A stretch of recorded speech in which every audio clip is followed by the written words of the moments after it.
नमस्कार, म राजु थापा। सिधा प्रश्नमा यहाँलाई स्वागत छ। नेपाल सरकारले आर्थिक वर्ष 2075-76 को सङ्घीय बजेट सङ्घीय संसदमा प्रस्तुत गरेको छ। हिजो मात्रै सङ्घीय समाजवादी फोरमका 2 सदस्य सरकारमा सहभागी भएका छन्। हिजोसम्म सरकारलाई 2/3 को समर्थन थियो। अब 2/3 सदस्यहरूको सरकारमा सहभागी प्रतिनिधित्व समेत हुने भएको छ। बजेट प्रस्तुत गरिसकेपछि जनतामा र संसदमा दुवै ठाउँमा यसको पक्ष विपक्षमा प्रश्नहरू उठिरहेका छन्, जवाफ दिने कामहरू भइरहेका छन् र यसको विषयमा विश्लेषण चलिरहेको छ। आज हामीले यस बजेट लगायतका अर्थ राजनीतिका विषयमा छलफल गर्नको निम्ति विश्लेषक अच्युत वाग्लेलाई आमन्त्रण गरेका छौँ। आउनु सुरु गरौँ सिधा प्रश्न। कार्यक्रममा यहाँलाई स्वागत छ। धन्यवाद। म सिधा प्रश्न सुरु गर्छु। अब यो बजेटका सन्दर्भमा जे खालको टिप्पणीहरू जनस्तरमा भएको छ, विभिन्न चाहिँ यो पेसा व्यवसायका मानिसहरूमा पनि भइराखेको छ, तर कतिपय टिप्पणीहरू चाहिँ नेगेटिभ ढङ्गले पनि राम्रो गरेको छु, राम्रो छ भन्दै पनि सरकार पक्षीय सांसदहरूले समेत अथवा विभिन्न मुख्यमन्त्रीहरूले समेत नेगेटिभ टिप्पणी गरेको सन्दर्भलाई चाहिँ यो बजेटको सन्दर्भमा तपाईँ के टिप्पणी गर्न चाहनुहुन्छ? सबभन्दा मुख्य कुरा के हो भनेदेखि यो नेपालको इतिहासमा अत्यन्तै ठुलो सम्भावना लिएर आएको सरकार हो। अब राजनीतिक दर्शनका दृष्टिले यी सबै कुरा पछाडि छोडिदिनु हो भने निर्वाचित जनताको म्यान्डेट तपाईँले नै भन्नुभयो 2/3 सङ्ख्याका सांसदहरूले प्रतिनिधित्व गर्ने दलहरू त सरकारमै समावेश भइसके भनेपछि यो सरकार चाहिँ सामान्य सरकार होइन। यसको अर्थ जनताका अपेक्षाहरू पनि सामान्य छैनन्। हामीले झन्डै 2 दशकको राजनीतिक सङ्क्रमण झेल्यौँ। त्यसपछि हाम्रा अर्थतन्त्रका धेरैवटा पाटाहरू असाध्य नराम्ररी बिग्रिए र ती पाटाहरू सच्चिने बाटोमा अगाडि बढ्छन्। त्यसो भएको हुनाले यो सरकारले चाहिँ नि अत्यन्त आशाप्रद, राम्ररी सोच विचार गरेको, क्रियान्वयन सम्भव र जनताका जनजीविकाका सरकारलाई सम्बोधन गर्ने र हामीले जुन राजनीतिक प्रणाली अवलम्बन गरेका छौँ त्यो प्रणालीलाई सुदृढ गरेर आर्थिक समृद्धि हासिल गर्ने बाटोमा जान्छ भन्ने अपेक्षा सत्तारूढ दल, प्रतिपक्ष, आम जनता, त्यसगरी प्रदेशमा स्थानीय तहमा निर्वाचित चाहिँ स्थानीय सरकारका प्रतिनिधिहरू सबैको त्यो अपेक्षा अत्यन्त स्वाभाविक हो। अब अहिले प्रतिक्रिया किन आइराखेको छ भन्दाखेरि हाम्रो परम्परागत एउटा भनाइ छ नि, हात्तीलाई आफ्नो आकार थाहा हुँदैन। त्यसो भएको हुनाले उसले आफूले गर्न सक्ने क्षमताहरूका बारेमा पनि उसले थाहा पाएको हुँदैन। त्यसो भन्दाखेरि एकदम तथ्यगत रूपमा भन्दा के हो भने मैले त तपाईँले याद गर्नुभएको भए लेखेकै छु कि यो सरकार चाहिँ नि सम्भावनाको चाङमा बस्या छ। अर्थमन्त्रीले श्वेतपत्र ल्याउनु भयो। श्वेतपत्र ल्याउँदा पनि मैले भनेको यो सरकार त पैसाको चाङमा बस्या छ, तर त्यो पैसा चाहिँ सरकारी ढुकुटीमा छैन, मुलुकको अर्थतन्त्रभित्र छ। त्यसलाई चाहिँ अब अहिले अलिकति एकछिनमा कुरा गरौँला। त्यो 2 खालका अनौपचारिक क्षेत्र, वैधानिक अनौपचारिक क्षेत्र जस्तो कृषि, साना चाहिँ नि अरू उद्यम व्यवसाय जो गणनामा आउन सकेका छैन, र अवैधानिक पनि अनौपचारिक क्षेत्र जुन चाहिँ तपाईँ जग्गा दलालीदेखि, सुन तस्करीदेखि, रेमिटेन्सदेखि, डलरदेखि जत्रो आकारमा कारोबार भइरहेको छ त्यो पनि अर्थतन्त्रको एउटा ठुलो हिस्सा हो जुन एकाउन्टिङ हुन सकेका छैन। यी सबै कुरालाई चाहिँ यो सरकारले सम्बोधन गरिदियोस् र यो मुलुक एउटा समृद्धिको बाटोमा अगाडि बढोस् भन्ने अपेक्षा थियो। ती अपेक्षाहरूलाई चाहिँ यो बजेटले 2-3 ढङ्गले खण्डित गर्यो। जस्तो पहिलो नम्बरमा बजेट भने के हो भनेदेखि यो अर्ध राजनीतिक दस्तावेज हो। यसको आधार जहिले पनि जुनसुकै पार्टी भए पनि लोकतन्त्रमा म्यान्डेट लिने आधार चाहिँ पार्टीहरूको घोषणापत्र हो। अहिले भएका सरकारका दलहरूले पनि घोषणापत्र जारी गरेका थिए, हामी यो गर्छौँ भनेर जनतालाई वितरणमुखीदेखि विकासका कार्यक्रमहरूदेखि देशलाई कता पुर्याउने भन्नेसम्मका चाहिँ घोषणापत्रमा उल्लेख भएका थियो। पहिलो आधार त्यो हो। अब मैले भन्नु परेन, सत्तारूढ दलकै सांसद मित्रहरू भन्दै हुनुहुन्छ कि त्यो आधार त्यसको आधार चाहिँ बजेटले छोड्यो। अब कतिवटा बुँदा छोड्यो भनेर अब यो कार्यक्रममा धेरै लामो होला। दोस्रो आधार के हो भनेदेखि नीति तथा कार्यक्रम। यसमा पनि नीति तथा कार्यक्रम पनि त्यो घोषणापत्रमा आधारित हुनुपर्ने र त्यो नीति तथा कार्यक्रममा आधारित बजेट हुनुपर्ने हो। अब नीति तथा कार्यक्रममा 4 दिन अगाडि भनिएका कुराहरू पनि यसले चाहिँ सम्बोधित गरेन, धेरैवटा कुरा गरेन। उदाहरणका लागि तपाईँलाई म प्रष्टै भनौँ, नीति तथा कार्यक्रममा अब हामी नीति निर्माण गर्दाखेरि तथ्य तथ्याङ्कमा आधारित भएर गर्नेछौँ, इभिडेन्स बेस्ड पोलिसी प्लानिङमा जान्छौँ भनेको थियो। त्यो कुरा कहीँनिर पनि भित्र परेन। भनिएको छ बजेट एलोकेट भएको छैन है, भएको छैन। अब होइन, खास गरी यसको सबभन्दा महत्त्वपूर्ण कुरा के हो भनेदेखि यो सङ्घीयताका बारेमा यो सरकार सायद प्रष्ट छैन भन्ने यसले देखायो। जुन मुख्यमन्त्रीहरूले विरोध गरे तपाईँले भन्नुभयो, यदि सङ्घीयता चाहिँ सरकारमा बस्ने पार्टी, प्रधानमन्त्री, अब राष्ट्रपतिदेखि अहिले त सबै एउटै पार्टीको छ, 6वटा प्रदेशमा एउटै पार्टीको सरकार छ, त्यसपछि अर्को 7औं नम्बर प्रदेशमा पनि सम्भवतः बन्ने सम्भावना देखिया छ भने त्यही दलको त मुख्यमन्त्री हुनुहुन्छ भनेपछि अब सत्तारूढ दलकै मुख्यमन्त्री हुनुहुन्छ। अब त्यसपछि कोएलिसन पनि केन्द्रमा जस्तो कोएलिसन छ त्यस्तै कोएलिसनको तर कुरा के हो भनेदेखि हामी सङ्घीय प्रणालीमा त गयौँ, तर नीति तथा कार्यक्रमले पनि सङ्घीय प्रणालीलाई सफल बनाएर समृद्धि हासिल गर्ने कुरा गरेन र बजेटले त सङ्घीय भावनालाई खण्डित गर्ने कुरा गर्यो। यसको अब अझ यसमा अझै पिन पोइन्ट गरौँ त। अब यो केही हदसम्म हामीलाई केन्द्रीकृत ढङ्गले बजेट अझै पनि केन्द्रीय बजेट हो, पहिला सङ्घीयता नभएको बजेट हो भने जस्तो गरियो भन्ने आलोचना उहाँले गरिरहनु भएको छ। अहिले बजेटले उनीहरूले ल्याउने बजेट त छँदैछ, केन्द्रले एलोकेट गर्ने बजेट पनि भनेर भनिराख्नु भएको छ, तर कतिपय सन्दर्भहरूमा चाहिँ अहिले तपाईँले एकदमै राम्रो बुँदा उठाउनु भयो। पहिलो तपाईँको यो अन्तिम बिन्दुबाट म पक्रिन्छु कि केन्द्रले एउटा बजेट हामीले दिया छौँ, अब प्रादेशिक सरकारहरूले त आफ्नै बजेट ल्याउँदाखेरि त्यो जोडिन आउँछ नि त, यो सङ्घीय मात्रै बजेट भयो भन्ने जुन तर्क छ त्यो असाध्य लङ्गडो तर्क। किनभने जस्तो तपाईँलाई म प्रदेश नम्बर 4, 6 र 7 को उदाहरण दिन्छु। 6 नम्बर प्रदेशमा राष्ट्रिय राजस्व आएको 0.46% मात्रै उठ्छ टोटल सिङ्गो राष्ट्रिय आएको।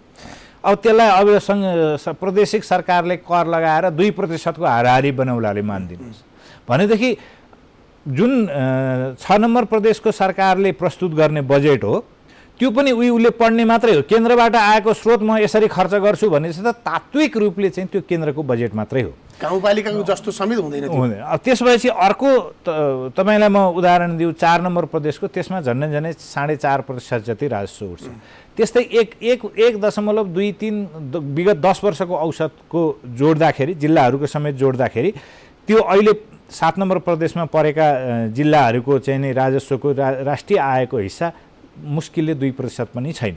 भनेपछि यी प्रदेशहरूले चाहिँ छुट्टै बजेट प्रस्तुत गर्छन् र त्यो जोडिएर केन्द्रीय बजेटको आकारमा बढ्छ भन्नु त्यो कुरा सत्य होइन। कहाँसम्म पनि सत्य होइन म तपाईँलाई बताउँछु। 3 नम्बर प्रदेशले 52% राजस्व उठाउँछ अहिलेसम्मको तथ्याङ्कका आधारमा। सङ्घीयता आएपछिको तथ्याङ्क अर्को वर्ष लागू होला, तर 3 नम्बर प्रदेशले नै राष्ट्रिय आयको 63% खर्च गरिदिन्छ भनेदेखि त घाटा यहीँ भयो नि, बाहिरको पनि ल्याएर यहीँ खर्च गर्ने भयो भनेदेखि यो पनि जुन फिस्कल फेडरलिजमको वित्तीय संहिताका सिद्धान्तहरूका आधारमा यसलाई हामीले त्यो जुन तपाईँले अन्तिम बुदा अब प्रदेशहरूको पनि बजेट आएपछि त यो त ठुलो बजेट हुन्छ भन्ने तथ्याङ्क सही होइन। एउटा यो बजेटमा एक ठाउँमा आएको भनिएको छ कि यो हामीहरूले केन्द्रले नै कतिपय प्रोजेक्टहरू पुरा गरेर लगानी गरेर त्यो आएको छ। यो एउटा पहिलो बुदा, त्यो त तपाईँले ठिक पोइन्ट उठाउनु भयो। अर्को एउटा इम्पोर्टेन्ट यो संहिता सम्मत म भन्छु सङ्घीय प्रणाली सम्मत बजेट भएन भने के हो भने हामीले स्थानीय सरकार किन बनाएको भने त्यो स्थानीय सरकारका त्यसको सिद्धान्तमा म जाँदिनँ, त्यो चाहिँ नि नियर पिपुल्स नियरर जुरिस्डिक्सन भन्छ। मागहरू पहिचान गर्नलाई प्रेफरेन्स सेलेक्सनमा चाहिँ नि त्यो जनताको सबभन्दा नजिक हुने सरकार भएको हुनाले क भन्ने गाउँपालिकामा त्यहाँ सिँचाइ कुलो चाहियो कि हेल्थ पोस्ट चाहियो कि स्कुल भएर टिचर छैनन् कि या स्कुल र टिचर दुइटै छैनन् कि या स्वास्थ्य चौकी भएर मान्छे जाँदैनन् कि स्वास्थ्य चौकीको बिल्डिङै छैनन् कि भन्ने पहिचान चाहिँ नि त्यहाँको स्थानीय सरकारले गर्ने हो। अब ती स्थानीय सरकारहरूको सबै माग सङ्कलित भएर प्रदेश सरकारमा आउने हो। प्रदेश सरकारहरूको माग सङ्कलित भएर विकासका माग भन्छु म, यो विकासका माग सङ्कलित भएर केन्द्र प्रदेशमा आउने हो। अब अहिलेसम्म यो बजेट त्यो प्रक्रियाबाट बनेको छैन। भनेको त्यसको चाहिँ फन्डामेन्टल सङ्घीय आधार जुन हामीले निर्माण गर्न खोजिया हो, सङ्घीय सैद्धान्तिक र व्यवहारिक दुवै स्टाब्लिस छ। त्यसो हुनुको पछाडिको कारण चाहिँ अहिले भर्खरै हामी सुरुवात गर्दैछौँ। होइन पोहोर साल तपाईँले भन्न सक्नुहुन्थ्यो, पोहोर साल चाहिँ तपाईँले भन्न सक्नुहुन्थ्यो, तर अब अहिले त स्थानीय निकाय आएर हाम्रा प्राथमिकताहरू यी हुन्, बजेट नभएर कर्मचारी नभएर हामीले चाहिँ नि पुरा गर्न सकेनौँ र आउँदो वर्ष यी माग पुरा गर्नुपर्नेछ भन्ने चाहिँ विगत 1 वर्षदेखि चुनाव भएर बसेका स्थानीय तहका सरकारहरूलाई प्रश्न छ। अब त्यति मात्रै होइन, प्रादेशिक सरकारहरूले पनि कतिले योजना आयोगै बनाइसके, कतिले यी आफ्ना चाहिँ नि विकासका प्राथमिकताहरू र विकासका आवश्यकताहरूलाई पहिचान गरेर त्यसका लागि एक खालको प्रोजेक्सन पनि गरिसकेको अवस्थामा बजेट दिन सकिन्थ्यो सकिँदैन थियो दोस्रो कुरा। तर प्रक्रियाका हिसाबले उनीहरूलाई समावेश गर्नुपर्थ्यो। जुन क्वेसन तपाईँले सोध्नुभयो, अब हामी कार्यान्वयनै गरेर तँलाई दिन्छु भनेपछि त त्यहाँ सरकार भइराख्नुको केही जरुरी भएन नि। यहाँबाट बजेट जाने भयो, कर्मचारी तन्त्रले गर्ने भयो, त्यो प्रोजेक्ट पुरा हुन्छ कि हुँदैन, भयो भने तँलाई ह्यान्डओभर गरिदिउँला भन्ने कुरा हो। त्यसो त्यसले गर्दाखेरि अल्टिमेटली सरकार अथवा सरकारमा रहेका मानिसहरू अथवा अबको दल कहीँ न कहीँ केन्द्रीकृत जे पद्धति छ त्यसबाट चाहिँ उन्मुक्त भएको छैन भन्ने जे आलोचना छ त्यो अलिकति तथ्यसङ्गत छ भनेर मान्न मिल्छ अथवा होइन? उहाँहरूले जे आरोप लगाइरहनु भएको छ त्यो चाहिँ बिस्तारै समयक्रममा सुध्रदै जान्छ भनेर मान्ने? त्योभन्दा अलिक फराकिलो दायरामा कुरा गर्नु पर्ला जस्तो लाग्छ राजुजी मलाई। के हो भने अनौपचारिक कुरा गर्दाखेरि चाहिँ नि हामी सरकारमा बस्नेहरू अरू यो सङ्घीय प्रणाली नै चाहिँ हामीलाई चाहिँदैन, यो बेकारमा ल्याइएछ भन्ने र केही नियुक्तिहरूको प्रक्रियाले हेर्दाखेरि पनि तपाईँ योजना आयोगदेखि अरू धेरैवटा नियुक्ति जसमा म भन्दिनँ कि संहिताको विपक्षमा मत राख्न पाइँदैन, होइन, मत राख्न पाइन्छ। तर यदि संहिता चाहिँ सरकारले आधा मनले नै चाहिँ स्वीकार गरेर यसलाई लिएर जान चाहेको हो, यो फेल भए पनि होस् हामी समृद्धिको नारा लिएर जान्छौँ भनेर खोजेको हो भने त्यो सम्भावना छैन कहिले पनि। तपाईँ हिजो पञ्चायतकै कुरा गर्नुभयो भने पञ्चायत असफल हुने, समृद्धि चाहिँ ठुलो हुने कुरा हुने थिएन, अथवा 22 वर्ष भन्छ नि अर्को पनि सम्भव थिएन। त्यसोपछि सिस्टम सफल हुँदाखेरि राजनीतिक समृद्धि के आर्थिक समृद्धि पनि सफल हुने हो। अब यसमा म अघि यो आधा मात्रै भने, अब होइन, अब यसमा चाहिँ संहिता चाहिँ एकदम ध्रुव सत्य कुरा हो, यसैलाई परिवर्तन नै गर्न हुँदैन भन्ने पनि होइन। यदि सरकारको त्यो विचार हो भने संहिता चाहिँ बढी खर्चिलो भयो, निश्चय नै बढी खर्चिलो प्रणाली हो, यसले यो व्यवस्थापनमा कठिनाइ भयो, कर्मचारीहरू जान मानेनन्।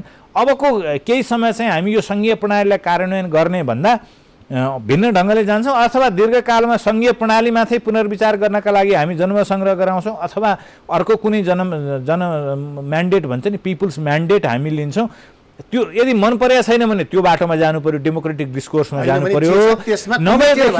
नभएदेखि जुन प्रणाली तपाईँले अबको राजनीतिक दीर्घकालीन राजनीतिक प्रणाली सङ्घीय गणतन्त्रात्मक व्यवस्था हो भनेर मानिसकेपछि त्यो प्रणालीलाई चाहिँ व्यवस्था गरेर म समृद्धिको चाहिँ एकदम चमत्कार गर्छु भन्ने एक आपसमा मिल्दा कुरा होइन। यसमा चाहिँ कतिपय सन्दर्भहरूमा सत्तापक्षका सांसदहरूले पनि बडो आइरोनिक ढङ्गले कतिपय टिप्पणी गरेको छ।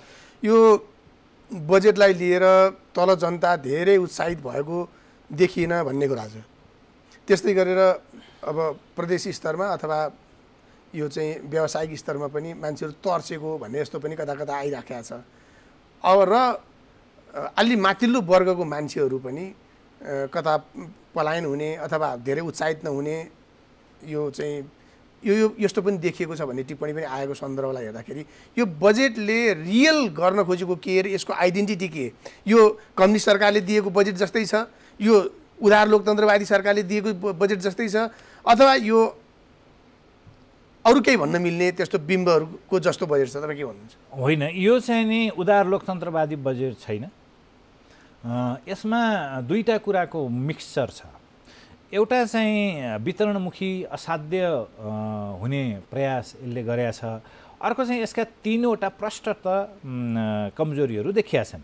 एउटा चाहिँ यसले निजी क्षेत्रको लगानीको भूमिका, निजी क्षेत्रको भूमिकालाई मुक्त कण्ठले स्वीकार गरेर निजी क्षेत्रलाई आर्थिक वृद्धिको एउटा खास गरी अब अहिले हामीले दिगो विकासका लक्ष्यहरू हासिल गर्छौँ 17वटा भनेका छौँ।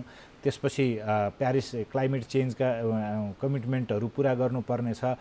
त्यसमा निजी क्षेत्रलाई अगाडि लिएर जाने एक ठाउँमा दुई ठाउँमा पर्या होला, तर त्यो वातावरण निजी क्षेत्रले महसुस गरेका छैन। टोटलमा बजेट हेर्दाखेरि निजी क्षेत्रलाई प्रोत्साहित गर्ने खालको छैन भने बजेट लगत्तै जुन सरकारी अब अर्थमन्त्रीबाटै आएका कमेन्टहरू कस्ता छन् भने अब हामी त बैंकको खातामा पनि हेर्न थाल्छौँ भन्ने जस्ता छन्। दोस्रो कुरा, तपाईँले तीनवटा कुरा तपाईँलाई अर्थतन्त्रका सूचकहरू, यो सरकार बनेपछिको पुँजी बजारको प्रवृत्ति, यो सरकार बनेपछिको प्रत्यक्ष वैदेशिक लगानी, प्रत्यक्ष वैदेशिक लगानीमा पनि के भनौँ भने अहिले 14 अर्बको वैदेशिक लगानी आयो यो आर्थिक वर्षमा भनेको छ। तर ती मोस्ट अफ द कमिटमेन्ट चाहिँ यो सरकार आउनुभन्दा पहिलेका हुन् र ती मेटेरियलाइज हुन बाँकी छ। प्रत्यक्ष आश्वासन मात्रै होला, अब त्यो आउला पनि भनेर मानौँ न। अहिले सरकारलाई दिएको कमिटमेन्टको हिसाबले तपाईँ सकारात्मकै भएर सोच्दाखेरि पनि केही तथ्याङ्कहरू त प्रष्ट छन्।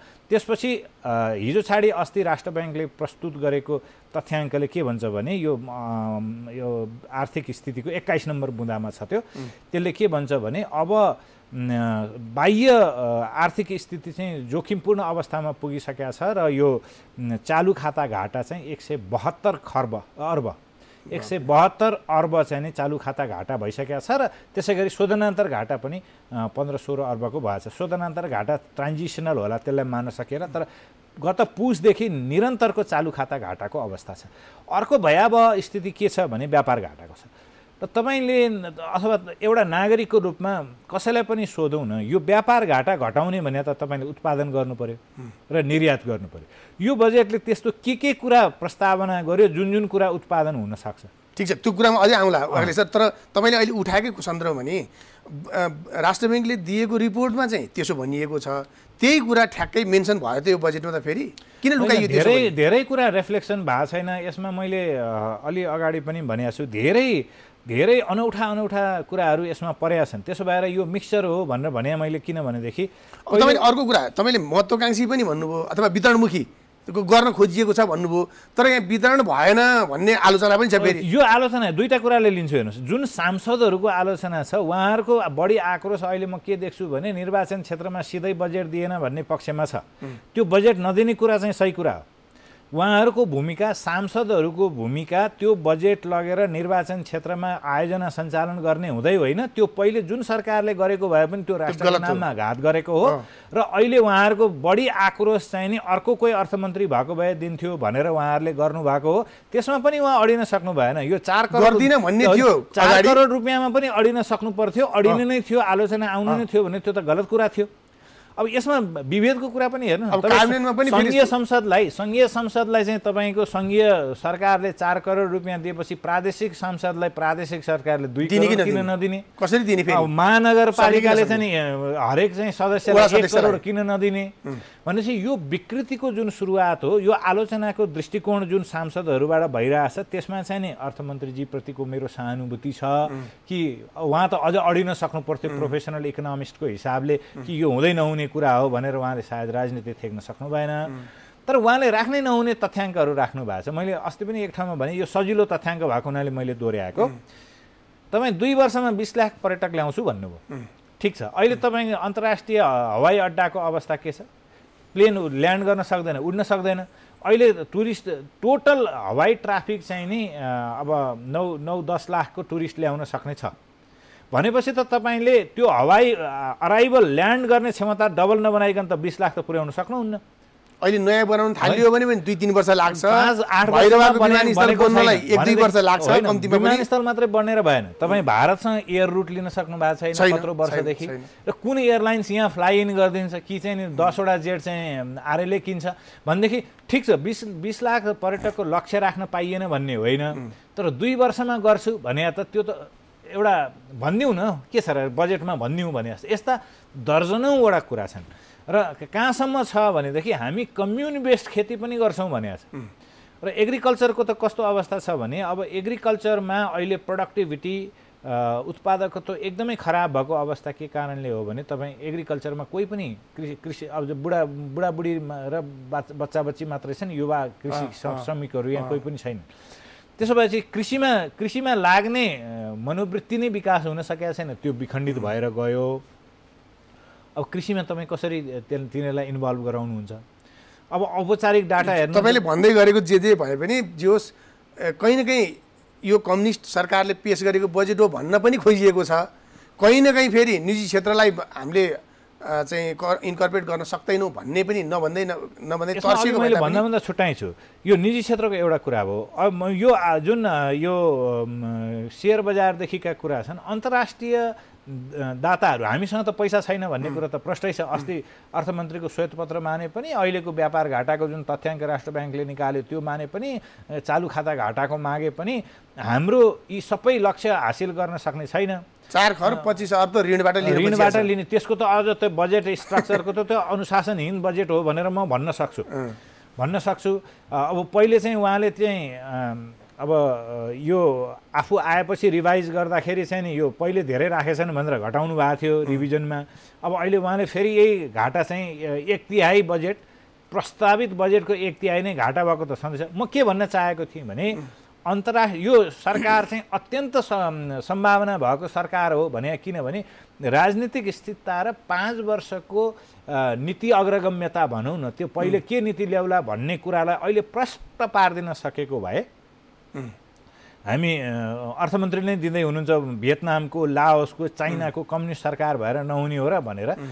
उनीहरूको के भएर भएको हो भने हामीले पोलिसी प्रेडिक्टेबिलिटी दिउँ, यतिसम्मका पोलिसीमा हाम्रो चेन्ज हुँदैन भने। अब तपाईँ आज बजेट ल्याउनुहुन्छ, भोलि तेरो ब्याङ्क खाता त पख्लास, त्यहीँबाट नै कर लगाइदिन्छु भन्नुहुन्छ। भोलि एक्सचेन्ज तपाईँले कमाएको प्रफिट लान पाउने हो कि होइन?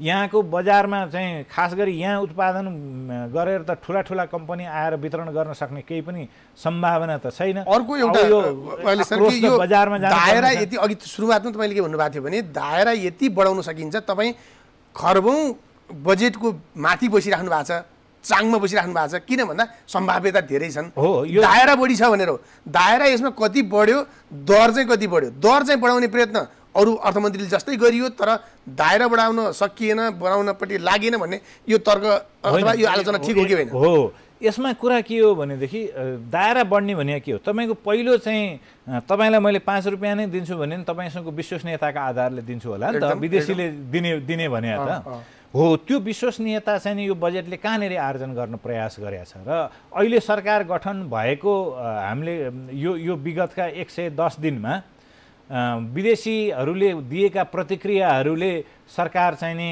कति उत्साहित हुने ठाउँ छ, त्यसलाई एकदम तथ्यपरक ढङ्गले हेरौँ न। म फेरि फर्केर आउँछु, सरकार सच्चिने अझै ठाउँ छ। यो अथाह सम्भावना भएको सरकार हो, यो सम्भावनालाई यसले देख्नु पर्यो। अब यो चाहिँ नि जस्तो यो आर्थिक वृद्धि दरकै उदाहरण लिनुहोस् न। आर्थिक वृद्धि दरको अर्थशास्त्रको सूत्रले के भन्छ भने तपाईँ 4वटा कुरा जोड्ने हो। तपाईँको कन्सम्पसन कति भएको छ जोड्नुहुन्छ, त्यसपछि प्राइभेट सेक्टर र विदेशी लगानी कति भएको छ जोड्नुहुन्छ, त्यसपछि सरकारी खर्च कति हुन्छ जोड्नुहुन्छ, त्यसपछि व्यापार नाफा कति छ, अन्तर्राष्ट्रिय एक्सपोर्ट माइनस इम्पोर्ट भन्छ, कति छ जोड्नुहुन्छ। ती जोड्दाखेरि त कस्तो भयावह स्थिति छ भनेदेखि तपाईँ व्यापार घाटा चाहिँ नि यो आर्थिक वर्षको अन्त्य हुँदाखेरि औपचारिक अङ्क नै झन्डै 12 खर्बको व्यापार घाटा हुँदैछ। 8 खर्ब 16 अर्ब त यो अघि मैले जुन 9 महिनाको तथ्याङ्क दियो राष्ट्र ब्याङ्कले त्यसमा देखिएको छ भनेदेखि 12 खर्ब त व्यापार घाटै हुँदैछ, त्यो जुन जोड्ने जिडिपीको। त्यसपछि तपाईँ के भन्दै हुनुहुन्छ, गभर्मेन्ट इन्भेस्टमेन्टको जुन कुरा हो, सरकारले के भन्दैछ भने म 3 खर्ब 13 अर्ब रुपियाँ लगानी गर्छु र 8% आर्थिक वृद्धि हासिल गर्छु भन्दैछ। त्यो भने के भने तपाईँ 30 खर्बको अहिले हाम्रो कुल ग्राहस्थ उत्पादन छ भनेर मान्नुभयो भने 8% को वृद्धि हुँदाखेरि 2.4 खर्बले 40 खर्बले त्यो बढ्छ। 2 खर्ब 40 अर्बले बढ्छ भनेको तपाईँ के भन्दै हुनुहुन्छ, झन्डै त्यो अब 3 खर्ब 13 अर्ब त सबै खर्च हुँदैन होला, झन्डै 2-2.5 खर्ब खर्च गरेर 2-2.5 खर्बकै नाफा निकाल्छु म भन्दै हुनुहुन्छ, रिटर्न निकाल्छु भन्दै हुनुहुन्छ। यस्ता कुराहरू भन्न डिकोटोमी त्यो चाहिँ विरोधाभासहरू छन् भन्ने देखियो। होइन। अलिकति मलाई पोलिटिकल क्वेसन गर्नु मन लाग्यो यसमा चाहिँ विषयमा। चीनको राष्ट्रपतिले गत महाधिवेशनमा चाहिँ व्यक्तिगत सम्पत्तिमा लोभ गर्ने मान्छे कम्युनिस्ट हुन सक्दैन भनेर उहाँले भनेको अहिले बडो चर्चामा छ त्यो शब्द। हामी कहाँ चाहिँ भर्खर सम्पत्ति विवरण पनि आयो, अहिले बजेट पनि आइराखेको छ, कम्युनिस्टहरूको 2/3 सरकार छ। यो सन्दर्भलाई जोडेर हेर्दाखेरि तादम्यता अथवा कम्युनिस्ट भन्ने त्यो चाहिँ वर्डका सन्दर्भमा चाहिँ यसको तादम्यता अथवा एउटा सङ्गति कति देख्नुहुन्छ? होइन, नेपालमा अहिले एकदमै उच्च तहको मान्छेको तलब कति छ? सामान्यतः जेनरली सबभन्दा हाइएस्ट प्रधानमन्त्रीजीले कति तलब खानुहुन्छ? मन्त्रीले कति तलब खान्छ? 70,000। सचिव मुख्य सचिवले कति तलब खान्छ? 60,000। 60,000 हो। अब यो कसरी हेर्नुपर्छ भनेदेखि हामी शुद्ध चाहिँ राजनीति गर्ने मान्छेहरू पनि कहीँनिर शुद्ध रहेनौँ कि यो हँसी मजाकमा उडाउनु भन्दा हाम्रो इमान्दारिताको जुन दावा छ त्यो चाहिँ स्वतः खोक्रो हो कि? मैले तथ्याङ्कहरू हेर्दा त्यस्तो के लाग्छ भने तपाईँले अहिले महिनामा 60,000 चलाएर काठमाडौँमा बस्नुभयो भनेदेखि दाल भात खाएर 1,000 पनि जोगिँदैन। कति जोगिएला? 1,000 पनि जोगिँदैन। अब तपाईँ यसरी, मैले जहिले पनि भन्छु कि यसरी क्यालकुलेसन गर्नुहोस्। यो जो त्यो पदमा बसेको मान्छे छ त्यसले जति महिना पदमा बस्यो त्यति नै महिना 60,000 का दरले लियो, त्यति सम्पत्ति चाहिँ तिमी राख, अरू चाहिँ राष्ट्रको नाममा भयो भन्दाखेरि पनि यी सबैजनाको ठुलो रोइ कराई होला भन्ने मलाई लाग्छ। किनभने धेरै नै त्यसबाट एक्स्ट्रा देखिन्छ। भनेदेखि अब अहिले चाहिँ के भयो भनेदेखि अब यो कम्युनिस्ट शब्द हो, तर यो वर्ग विभाजन, तपाईँ बजेट ल्याइदिने वर्ग, कानुन बनाइदिने वर्ग, जनतालाई कृपा गर्ने वर्ग चाहिँ नि असाध्य धनी र त्यो जुन नियम कानुन बन्छ त्यसले मलाई छुँदैन। तपाईँ शिक्षा नियमावली बनाइदिने हुन्छ, सार्वजनिकमा यति भर्ना भए भनेर अचेल खुब सुन्नुहुन्छ नि तपाईँ। त्यो स्कुलमा भर्ना भएको विद्यार्थी शिक्षित भएर गेनफुल इम्प्लोइमेन्ट, रोजगारी प्राप्त गर्न सक्षम होला त्यो स्कुलमा जहाँ मन्त्रीहरू गएर भर्ना गराउनु भएको छ भने त्यो शिक्षा नीति किन ल्याएको भने त्यो मन्त्रीजीका, सचिवजीका, सहसचिवजीका छोराछोरीहरू त्यहाँ पढ्ने होइन। अहिले तपाईँ यो सम्पत्ति विवरणवाला पनि बडो कठिनताका साथ धेरै चर्चा भएपछि आयो, बडो किन ल्याइएछ यो भनेर उहाँलाई बडो झर्को लागेको छ। हामी सम्पत्ति विवरण यी जनतालाई पेश गर्ने वर्गको हो र? हामी त शासक, उनीहरूको भाग्य विधाता। के भयो 2-4 खर्ब 2-4 करोड 20-50 लाख रुपियाँ ब्याङ्क ब्यालेन्स हाम्रो हुन नहुने हो र जनताको पो हुन नहुने? यो वर्ग विभेदन मैले भने नि। त्यसो भएको हुनाले ओभरअल यो सबै ठाउँमा छ र खास गरी नीति निर्माण र पोलिसी सबै खालको पोलिसी दिने कुरामा छ। त्यसो भएको हुनाले यो डाइकोटमीलाई चाहिँ नि हामीले मेटाएर लिएर जान सकेनौँ। एउटा चुनौती बजेटले यो पनि स्वीकार गर्नु पर्थ्यो, त्यसलाई यो त घोषणापत्रमा पनि परेन, नीति कार्यक्रममा पनि परेन। यो अनेस्टी जुन सत्तामा बस्नेहरूको इमान्दारिताको प्रश्न छ, यो जुनसुकै दलको होस् लगातार उठिराखेको छ र अहिले कम्युनिस्ट, हामी सर्वहारावादी कम्युनिस्ट भन्नेहरूको यो सम्पत्ति विवरण हेर्दा त जनतामा उठ्नु त स्वाभाविकै हो, यो उठेको छ र यसलाई दीर्घकालीन कुनै ढङ्गले जनताको मतद्वारा नै करेक्सन गरेर लिएर जानुपर्छ। त्यो नै लोकतान्त्रिक विधि हो र जनता यसमा सचेत रहनुपर्छ। अब यो वृद्ध भत्ता चाहिँ 5,000 दिने भनेर भनियो, अब सुत्केरी भत्ता पनि 5,000 दिने भनेर भनियो, अहिले चाहिँ पारिएन भन्ने चिज 2,000 चाहिँ अहिले दिने भन्ने कुरा गरेको छ। तर त्यहाँ चाहिँ अर्थमन्त्रीले हिजो अस्ति मैले सुन्दै थिएँ यो त 5 वर्षलाई भनेर लेखेको, म पनि थिएँ ड्राफ्टिङमा, कहाँ अहिले भन्या हो र भनेर उहाँले जवाफ दिएको सुनियो। तर त्यो यदि घोषणापत्र हेर्दाखेरि चाहिँ टाइम फ्रेम चाहिँ राखेको देखिएन। भनेको तपाईँले अहिले कहीँ न कहीँ हामी सम्बोधन गर्दै थियौँ भनेर गर्नु पर्थ्यो, अथवा यी जे ढङ्गले हामीले जनताको मत आकर्षण गर्नको निम्ति यस्ता खालका गतिविधिहरू हिजो गऱ्यौँ, त्यो हिजो गल्ती थियो, हामी सच्याएर अब जान्छौँ भनेर कोर्स करेक्सन गर्ने बाटोमा सरकार लाग्यो हो, के भनेर बुझ्ने? अब म यो सरकारलाई मात्रै गाली गर्ने पक्षमा पनि छैन। कुरा के हो भने हाम्रो चाहिँ देशका प्रमुख दलहरूको आन्तरिक लोकतन्त्र, खास गरी कम्युनिस्ट पार्टीहरूको आन्तरिक लोकतन्त्र कमजोर भएका कारणले ती घोषणापत्रहरू कसरी लेखिन्छन्, त्यहाँ त्यो पार्टीभित्र कति छलफल भएर लेखिन्छन् होइन। अहिले नै अब अर्थमन्त्रीजी नै दाबी गर्न हाल्नुभयो हामी 5-7 जनाको टिम थियो त्यसले लेखेर दियो। मैले अघि नै भने नि यसमा लोकतान्त्रिक हिसाबले इभल्भ भएर आउने चाहिँ जुन त्यो घोषणापत्र हो त्यो चाहिँ लेखिनेका लागि लेखियो, केले मत तान्न सक्छ लेखियो, त्यो पुरा गर्नका लागि लेखिने परम्परा नेपालमा भइराखेको छैन। अब तर तपाईँले अमेरिकाकै उदाहरण लिनुभयो भने पनि डोनाल्ड ट्रम्पले चाहिँ कडा कडा कुरा भनेको थिए, ती सबै चाहिँ लागू गर्न कोसिस गरे नि। त्यो लोकतन्त्रको ठिक बेठिक थियो होइन, मैले घोषणापत्रमा भनेको थिएँ लागू गर्छु, त्यसपछि त्यो घोषणापत्रकै स्वामित्व पनि अहिले सङ्कटमा परेको छ। र हामीले विगतको जति हामीले लोकतान्त्रिक अभ्यास गऱ्यौँ भन्यो त्यसलाई आन्तरिक लोकतन्त्रलाई मजबुत बनाएर ती डकुमेन्टहरू बनाउने प्रक्रियालाई सुरु नगरेका कारणले यो अवस्थामा आइपुग्या हौँ। अब यो सरकारले बजेट दिने क्रममा पनि अगाडि घोषणापत्र ल्याउने सन्दर्भमा पनि कतिपय सन्दर्भहरूमा जस्तै कि उद्देश्य राखेको छ, यो गर्ने भनिएको छ, त्यस अनुसारको बजेट एलोकेट गर्न सकेको छैन भने हाम्रो हैसियतै कम भएर नराखिएको हो अथवा हामी उद्देश्यका प्रति अथवा लक्ष्यका प्रति हामी प्रष्ट छैनौँ, त्यसले के देखाउँछ? यसमा दुईवटा कुरा प्रष्ट छन् राजुजी। एउटा चाहिँ हामी जसरी अहिले तपाईँ म बसेर बजेटको छलफल गर्दैछौँ, जसरी बजेट बनाइँदैछ त्यो प्रक्रियाभन्दा मुलुकको अर्थतन्त्र भयावह ढङ्गले अन्तै गइसकेको छ। त्यसमा 5 वटा म तपाईँलाई उदाहरण दिन्छु। जस्तो हामीले रोजगारीका कुरा गऱ्यौँ, रोजगारी दिने कसलाई हो? यहाँ त युवा छैनन्। हामीले के भनेका छौँ भने रोजगारी दिने भएपछि घुर्रै विदेशबाट दौडेर आउँछन् होइन, त्यसको एउटा ठुलो विकृति सुरु भइसक्यो। र रोजगारी दिने हो भने तैँले उत्पादकत्व बढाउनु पऱ्यो, उत्पादकत्व दिनको लागि म्यानुफ्याक्चरिङ सेक्टर बनाउनु पऱ्यो, म्यानुफ्याक्चरिङ सेक्टरको जिडिपीमा कन्ट्रिब्युसन चाहिँ अहिले 4%मा घटेको छ। कहाँ दिनुहुन्छ रोजगारी भने मैले? रोजगारी दिने ठाउँ चाहियो होला नि त, यो सेक्टरमा त्यसले बजेट बोकेको छैन, बोल्न सक्दैन थियो, त्यो भएर यो लटरपटर गरिएको नम्बर 1। नम्बर 2 व्यापार घाटाको। व्यापार घाटालाई चाहिँ सबैले ठट्टा आँकडा मात्रै भन्ठान्या छन्, त्यो आँकडा मात्रै होइन, तपाईँको मुलुक ठ्याक्कै कोल्याप्स नै गर्ने ठाउँमा पुगेको छ। त्यसलाई कुनै पनि एङ्गलबाट बजेटले हामीले यो जुन डिस्कसन गरिरहेछौँ त्यो चाहिँ हिजो हामीले यस्तै बजेट डिस्कसन गरिराखेका भएर त्यही बाटोमा गऱ्यौँ। अब बजेट यो कुरा चाहिँ हामीले राष्ट्रवादका व्यापक गर्छौँ, तर यही कारणले गर्दाखेरि नेसन कोल्याप्स हुन सक्ने दोस्रो यो भयो। अब तेस्रो चाहिँ अहिले अन्तर्राष्ट्रिय सहायताको रकम अत्यन्त कम भएको छ र त्यसलाई पूर्ति गर्ने चाहिँ प्रत्यक्ष वैदेशिक लगानी नै हो। त्यसलाई आकर्षित गर्ने चाहिँ यहाँका नारा भाषण शासन होइन, त्यो चाहिँ नि सरकारको विश्वसनीयता हो। चौथो कुरा तपाईँले माने पनि नमाने पनि अहिले सेयर बजारदेखि यो सबै प्रवृत्तिहरूले गर्दाखेरि यो कम्युनिस्ट सरकार हो। उहाँहरू जोरदारका साथ भन्दै हुनुहुन्छ, अन्तर्राष्ट्रिय कम्युनिस्ट सम्मेलन गराउँदै हुनुहुन्छ। त्यसो भएको हुनाले अब समाजवादको कुरा जोडतोडका साथ उठेको छ। त्यो समाजवाद भने के हो भन्ने परिभाषित कहीँ पनि भएका छैन। भने चाहिँ राज्यले कति नियन्त्रण गर्न खोजिया हो टुङ्गो भएको छैन।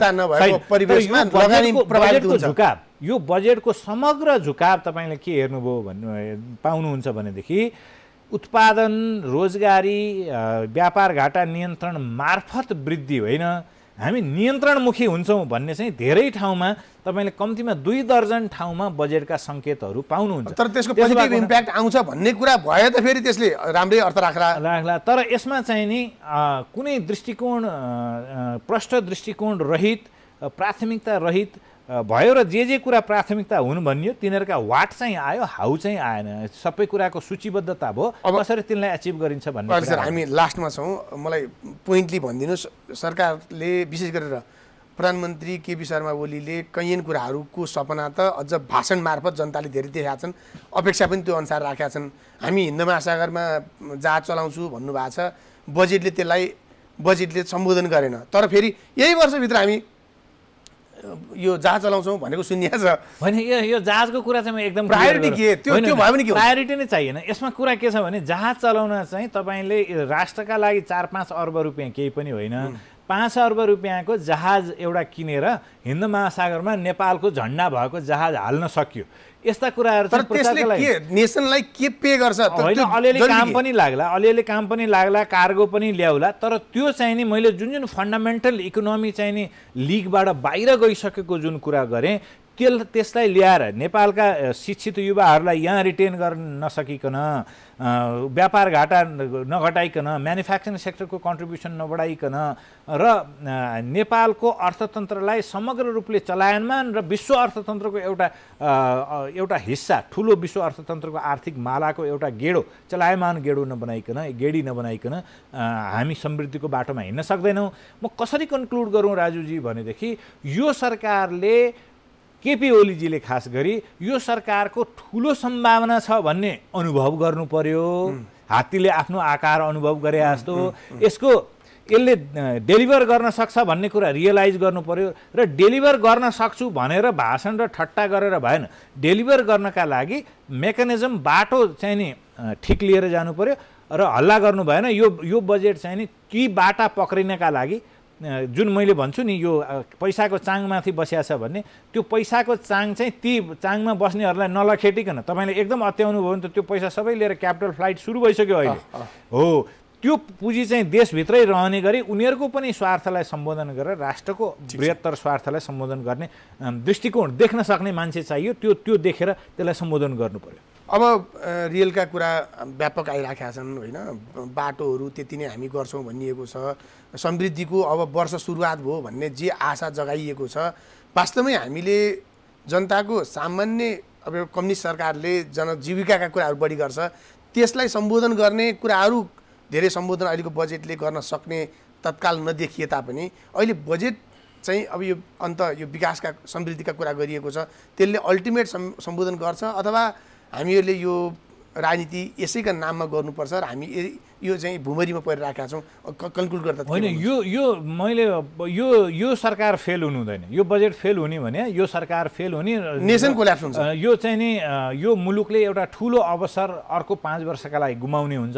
त्यसो भएर सरकार के कुरा सचेत हुनु पर्यो भने अहिले बजेटमा के भन्यो भन्ने कुरा होइन, के कुरा गल्ती भएछन् र सच्याउन सकिने रहेछ र कसरी त्यसलाई सच्याएर लिएर जान सकिन्छ सच्याएर लिएर जाउँ र यो समृद्धिको सपना त सबैको हो नि, केपी ओलीको मात्रै होइन, सबैको समृद्धिको सपना हो, त्यसलाई अगाडि लिएर जाउँ भन्ने बाटोमा हिँड्नु पर्यो। र मुख्य गरी म चाहिँ नि यो समृद्धि दिन सक्ने सक्षम हुँ र एकजना मान्छेको भाषणमा चाहिँ नि विचारमा निर्भर हुनु पर्दैन भन्ने कुरा त खास गरी मुख्य निर्णयकर्ताहरूले विश्वास गर्न सक्नु पर्यो, आफूमाथि विश्वास गर्न सक्नु पर्यो। हस्, कार्यक्रममा आइदिनु भयो, यहाँलाई धेरै धेरै धन्यवाद। दर्शक पनि हामीसँग हुनुहुन्थ्यो विश्लेषक अच्युत वाग्ले। कार्यक्रमको अन्त्यमा यही भनौँ कि देश र जनताका निम्ति काम गर्ने जिम्मा पाएका नेता, सरकार, मन्त्रीहरू जसले जे जस्तो जिम्मेवारी पाउनु भएको छ उहाँहरूले काम गर्दै गर्दा जनताको मत र आकर्षण होस् भन्ने अपेक्षा त राखिन्छ, तर रियल बेस भन्छ रियलिस्टिक भएर अथवा तथ्यपरक भएर अझ कामहरू अगाडि बढाउनु जरुरी छ। कतिपय गल्ती भएको छ भने सुधार गरेर जान जरुरी छ। यही कुरो राख्दै कार्यक्रमबाट बिदा चाहन्छु। नमस्कार।